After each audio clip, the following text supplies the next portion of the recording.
Hello, this is Mike Schneider. Back in 2003, I started a fan club for the Mike Schneider Band and called it the Polka Visionary Society. Each year, I send out an MP3 polka podcast that includes material you can't get anywhere else, like live segments from the Mike Schneider Band, remixes of previous recordings, previews of upcoming releases, and perhaps my favorite segment, the Polka Visionary Personality of the Year. Plus, you'll receive 2 full-color PDF newsletters in late spring and early winter.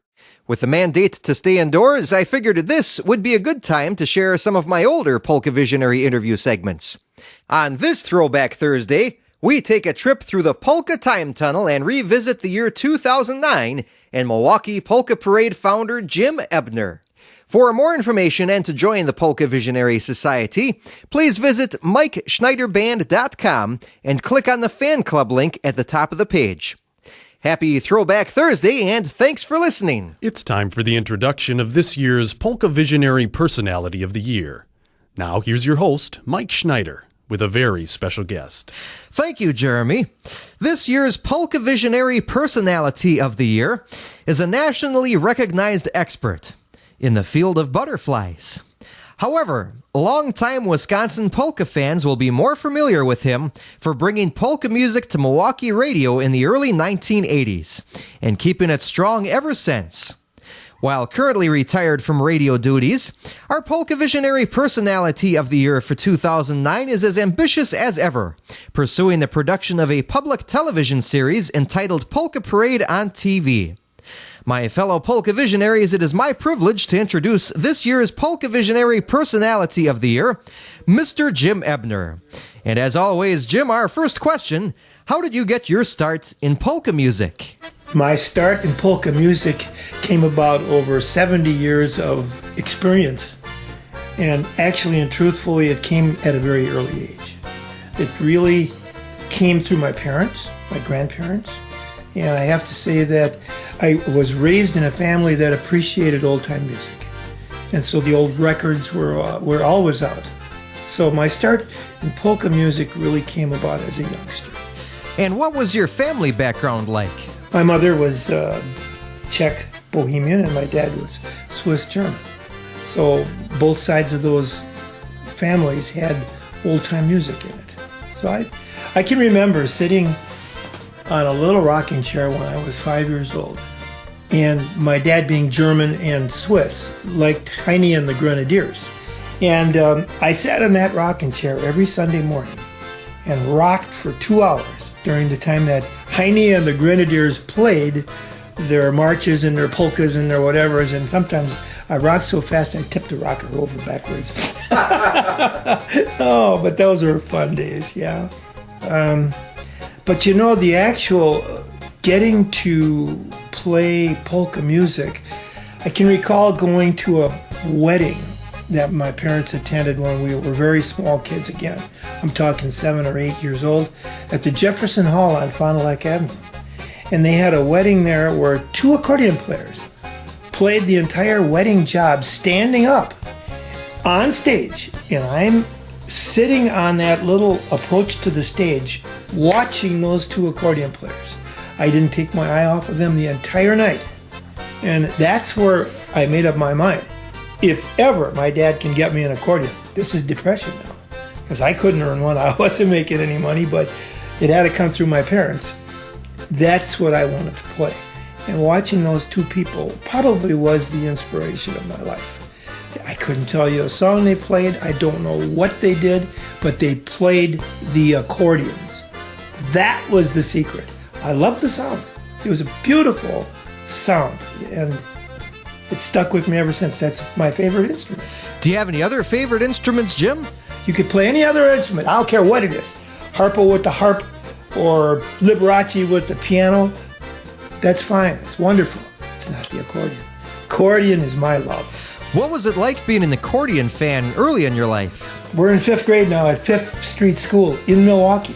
I still didn't have an accordion. I'm now 12 years old and still liking it, but not doing it. No money. So we graduated from 5th grade. You don't have a graduation for 5th grade. You have a party. But this party had two very prominent polka guys in it, Dick Bleha and Jimmy Maupin. They were classmates of mine in Fifth Street School.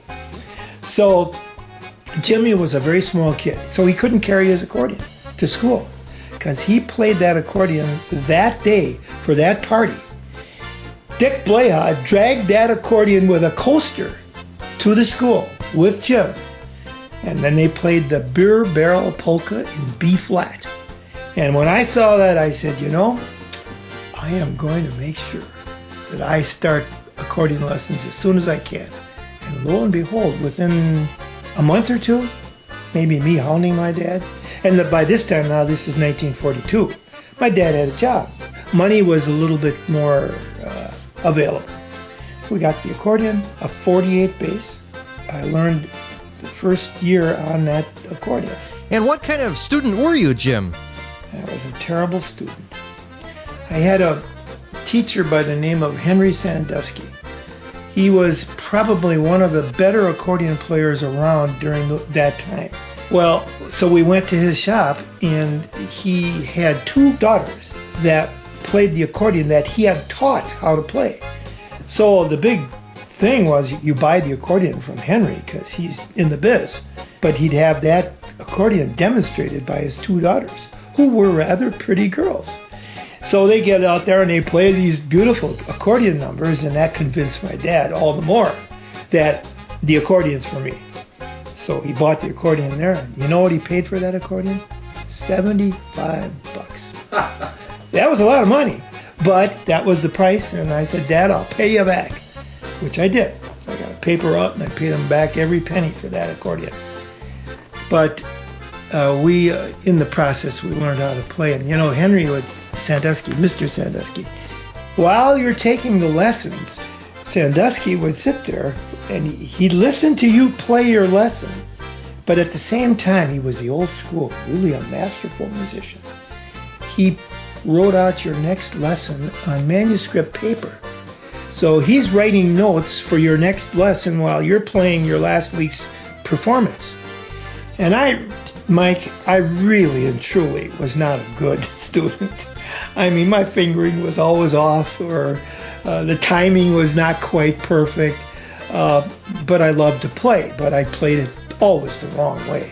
And he would stamp his foot and kind of grunt a little bit, And I tried to play it the best I could, and oftentimes I got through the song, but it was only with difficulty. So after a year of this, to him was torture, to me it was pleasure. He said, Jim, I think what you need to do is just practice on your own. He dismissed me as a student. I thought, oh, well, okay. But by that time I knew how to read music, and I could go buy sheet music. So I thought, there's nothing wrong with practicing the music I want to play, not the stuff he writes. And then I didn't have to bother with him telling me, your finger is wrong, your fingering is right. I just practiced it the way my hand naturally went, which was oftentimes wrong. But somehow, if you practice it wrong long enough, it's right. You know what I mean? Yeah. So as a result, I learned, by guessing, by golly, and eventually I got to be to the point where I could play the Rain Rain perfect without a mistake, or the Tinker Polka perfect without a mistake, but it was my way. Well, Jim, since it sounds like you knew from the start, like me, that you wanted to play the accordion, we'll play a song called I Knew It From the Start from Polka Visions from the Mike Schneider Band, our 2002 release.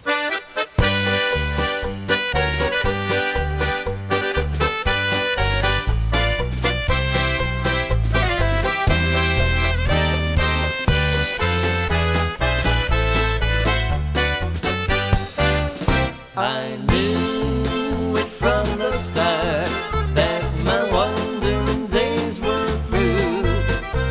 I have no regrets that I've waited so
Visions, I Knew It From the Start. We're back with our 2009 Polka Visionary Personality of the Year, Jim Ebner. And Jim, who were your early musical influences? Louis Bichelle, Frankie Yankovic, Dick Contino. The three of those guys came along at almost the same time. By that time, I'm in high school. Now, I can play an accordion now, bang on a piano too a little bit. And I was a gleep in high school. Glasses, skinny, a tie, very formal compared to many other kids. So when I got the accordion, and the accordion came out at an assembly program. Somebody said, Jim, you can play the accordion, and I had the accordion there. I got up in front of 500 kids, shaking. This is not a nice experience. This is trembly. And there are all the girls sitting there on the floor. And I had this accordion, and I had Lady of Spain in the background. And I thought, well, I've been practicing it off the record with Dick Contino style. Maybe I can play it. So I just grabbed the microphone and played Lady of Spain. Just the way it is on that record. The big diminished chord run all the way from the top to the bottom. Oh my gosh, every note was coming out just pretty good, and the kids were sitting there. I could see them on edge. They were watching, and come back to school the next day. Now, I'm a junior in high school at this point. Everybody knew me. Slap you on the back. Nice going, Jim. Hey, Doc, you did a good job on the accordion. I was a local hero overnight, playing Lady of Spain. And then along came Frankie Yankovic. And he, with his blue skirt and Just Because, created in me that desire to play old time. It was music you could play easily. It wasn't hard music, but to play it right was hard. It motivated me, so when I heard Johnny Pecan with Yankovic doing Just Because, and then Tops Cardoni moving into the second accordion, and once Johnny Pecan left, I picked this all up and started to imitate, not Yankovic, the second accordion player. I like to do the fill, to add the trills and the fill that these guys added to that band. They made the personality of Yankovic.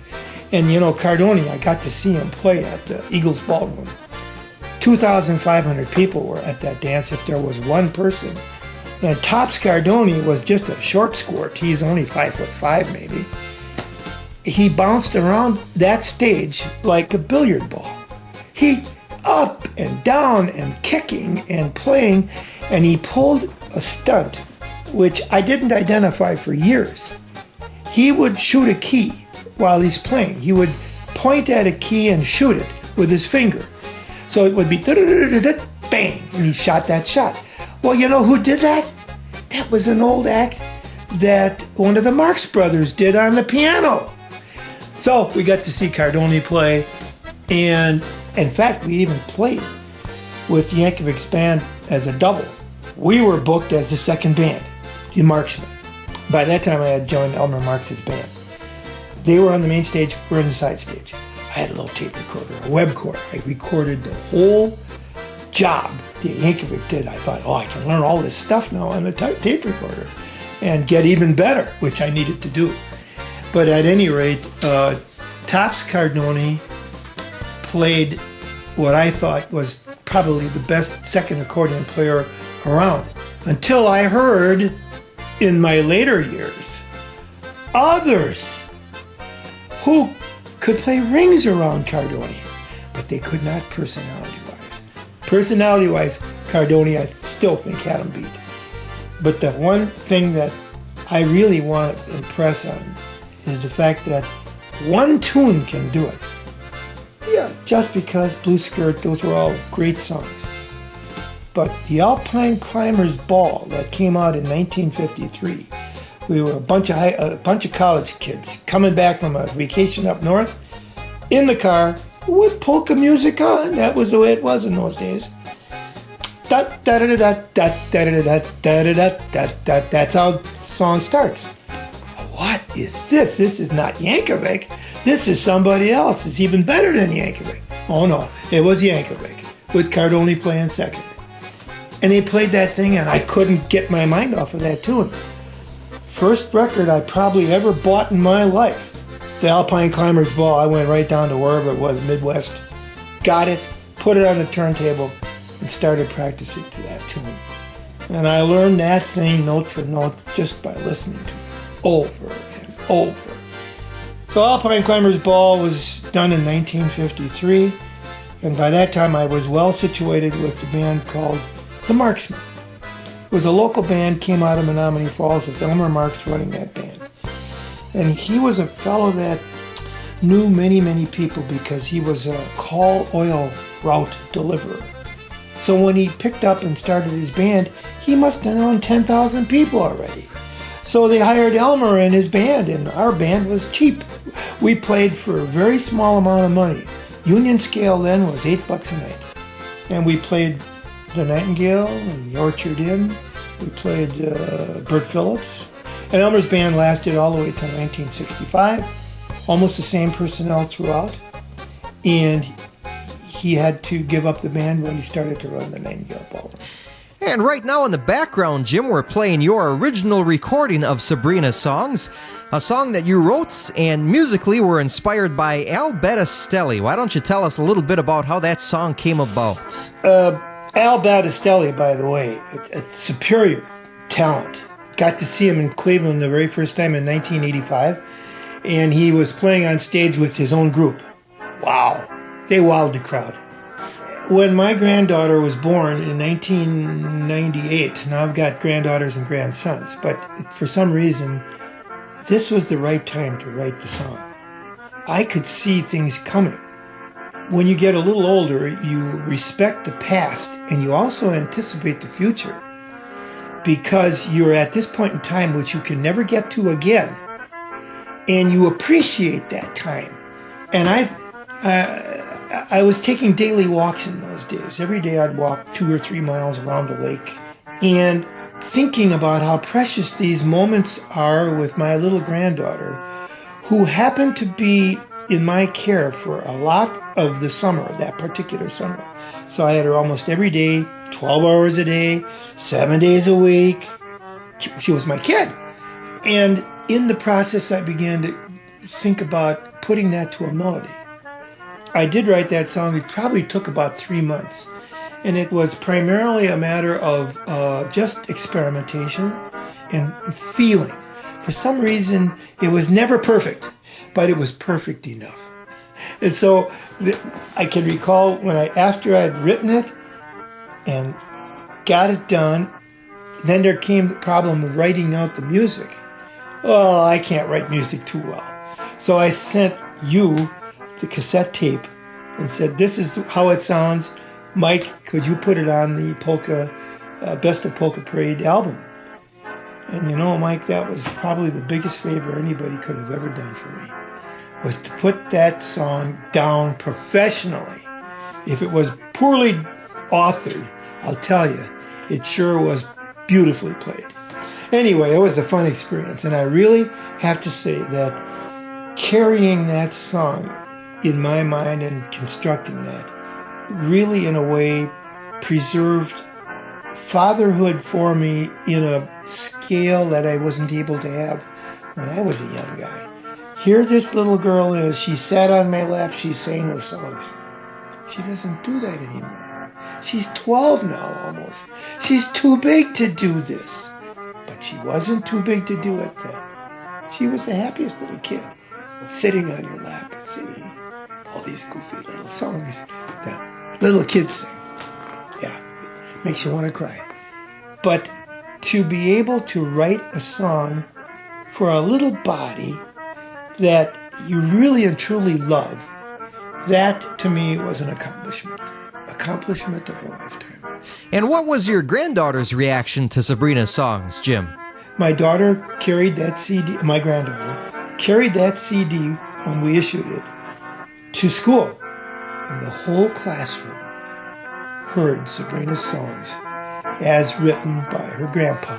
Well, I'll tell you what, Jim, since obviously this is a very special song to you, why don't you introduce it? And here may I have the proud pleasure to present a song that was specifically written for my granddaughter, Sabrina Ebner Grover. Sabrina's Songs.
very fine. When you were mine, all mine, you'd climb upon my knee and sing your pretty songs, just to me. Those days have come and gone, but your songs stay clear and strong. When you were young and sang your songs to me.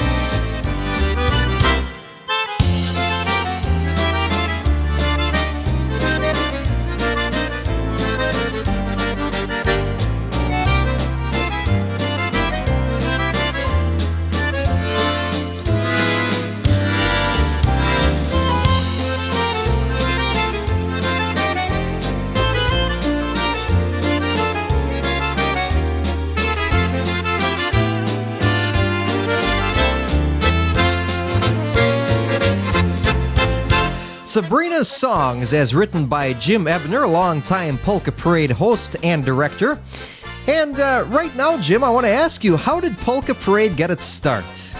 You know, that show was serendipity. It really shouldn't have ever had a beginning.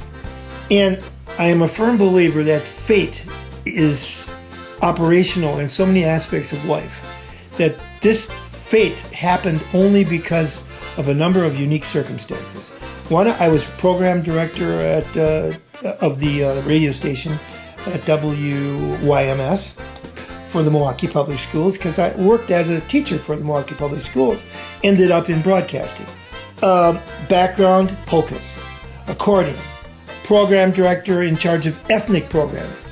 These things were all in play when one of the people that I had programmed, the Italian Hour, suddenly canceled their show. Just like that, they couldn't do it any longer. And I had to find a replacement show for that within hours. And brainstorming, talking to my boss, I said, I think we could put a polka show in here. It would work, it would fit. It's right in the heart of the Saturday. We've got a Greek show before, we've got a Slovenian show after. A polka show might work, and then we'll dump the polka show as soon as we find another ethnic show to take its place. And my boss, Bob Suki, said, it's a good idea, Jim, go with it. So I said, but I'll have to record it because there's nobody going to do it. He said, go ahead, you know how to do it. So I did. I recorded that show, and, you know, I had only 17 records. That's barely enough for 1 hour, and about 5 of them were junk records. I mean, they were terrible artists. You know what I mean. So anyway, I put together a show, recorded it, and it so happens that Fritz the Plumber, if you flip the FM dial to the AM dial, you would find WYMS. AM, you'd find the Jackson station. So apparently that serendipity worked, because some people listened to Fritz and then flipped to the FM dial. There we were. So you had polka people finding us just by the fluke of the dial. So some people found us that first Saturday and called immediately to the radio station and said, holy cats, we didn't think anybody would be listening except the carryovers from the Italian Hour. Noise Lane picked it up. He said, you know, Jim, that's a good show. We've got to keep it on. I said, okay, Noise, you're on. We'll do another show. Well, we did the second show, and the postcards started to come in from everywhere. That was enough of an endorsement for my boss to say, Jim, you are now the host of a new show, Polka Parade. I thought it would be gone in 2 weeks. Here it is, 27 years later. But it took a combination of great DJs to make it really last that long. You took Jerry Alkoski, Don Hunjady, Rick Gundrum, then later Don Graylick, then Greg Drust, then more B.B. Carter came in, then a whole new tier came in as we advanced further. You, Ron Vandenboom, and all the rest that joined the ranks of these. Well, how could you not succeed? You had the best in the country. Every guy that stood behind that microphone ran a band, was a Polka Hall of Fame member, or was uniquely involved in broadcasting. I don't know anybody else, Mike, in this whole country that can boast of a staff that great. I listen to those shows now and I say, you know, Jim, you did something good in your life. You brought happiness to a lot of people through the talents of all these wonderful people. Now, our listeners might be more familiar with you for your time behind the microphone, but you also spent quite a fair amount of time in front of the TV camera. Why don't you tell us a little bit about your experiences as a TV science teacher? Remarkable. Again, serendipity. I was always a butterfly collector from when I was a little kid, 6 years old. Butterflies got me into science. Science got me into teaching. Teaching got me into the Milwaukee Public Schools. All of that evolved in 20 years. So here I am, a butterfly collector, well known in the circles of butterfly people, very well known, but not well known in Milwaukee because nobody collects butterflies in Milwaukee. Well, it so happened that my talent as a butterfly collector got to be known to the educational TV project that was being hosted by the Milwaukee Public Schools in 1957. Now, in 57, I was a classroom teacher, but I knew butterflies. The studio teacher, Lois Deco was her name, did science teaching for all grades, and one of her units was butterflies. So she called me in and asked me to plan the lessons for her for the butterfly unit. And then I went back to my classroom. Ho, ho, ho. Knock, knock, knock. A couple of weeks later, or a couple of months later, Jim, yes? How would you like to teach on television? What do you mean, me? Teach on television? I'm not a broadcaster. I'm just a teacher. Oh, no. We need a guy like you because you know science. You got a science background, and you know some butterflies, and you know a lot of things about a lot of things. So come on down to central office and become a part of the educational TV project. So I started out teaching television for 4th, 5th, and 6th graders in 1961. And now you're producing award-winning documentaries on butterflies.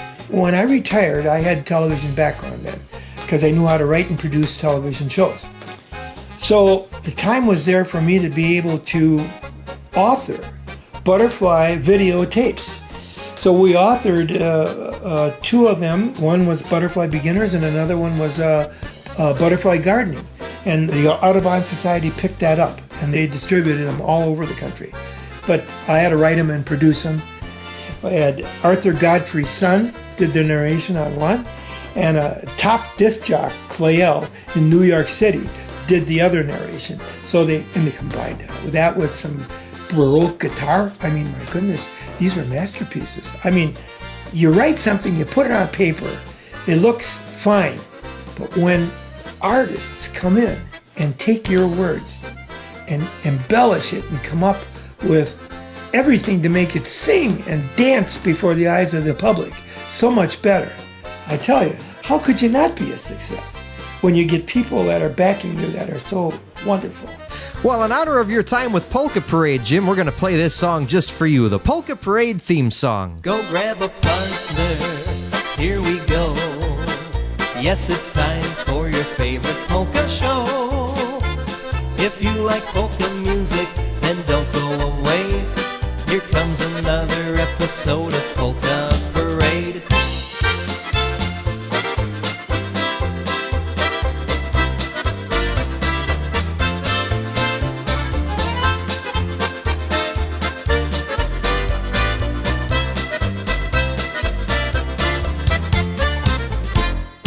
The Polka Parade theme song, especially for our 2009 Polka Visionary Personality of the Year, Jim Ebner.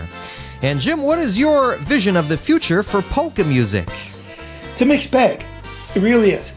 There is a bright future and there is maybe a dark future, depending on a number of circumstances that will take place. Now, I look at it this way.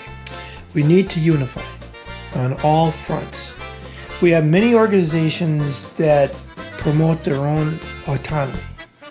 You take the Boosters, you take the Polka Hall of Fame, you take the Fox Valley Dance Clubs, you take all the individual units that you got around the state, and they're all promoting their own autonomy. That's wonderful, and they promote polka music. Nothing wrong with that. I would love to see these organizations come under an umbrella. A large umbrella that would unify their audiences so that we can get Polka Parade and the Boosters and the Wisconsin Polka Hall of Fame doing an event yearly, jointly, so that these three bodies come together as one. They unify for one dance. Then they go about their own way again for the rest of the year doing their own thing. Unification and solidification is an important part of merging.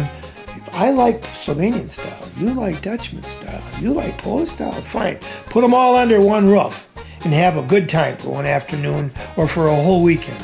I think this would help to greatly keep the polka community very, very viable and very healthy.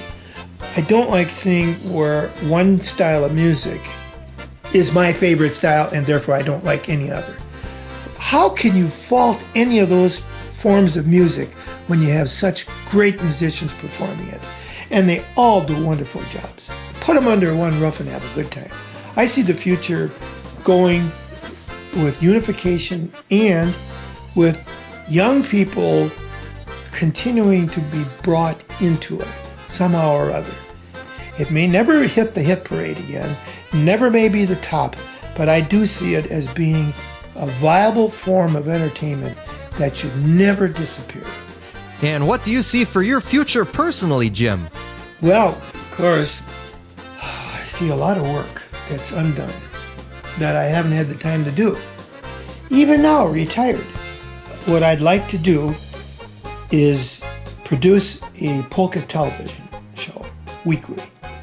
This would require taping during the summer season, all the fests, mixing those, putting those together into a format that public television could then play during the winter.